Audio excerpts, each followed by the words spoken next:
வசப்படவில்லையடி. வயிற்றுக்கும் தொண்டைக்கும் உருவமில்லா ஒரு உருண்டையும் உருளுதடி. காத்திருந்தால் எதிர்பார்த்திருந்தால் ஒரு நிமிஷமும் வருஷமடி. கண்கள் எல்லாம் என்னை பார்ப்பது போல் ஒரு கலக்கமும் தோன்றுதடி. இது சொர்க்கமா நரகமா சொல்லடி உள்ளபடி.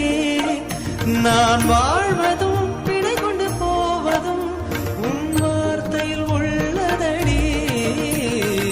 என்னவளே அடி என்னவளே எந்த இதயத்தை தொலைத்து விட்டே.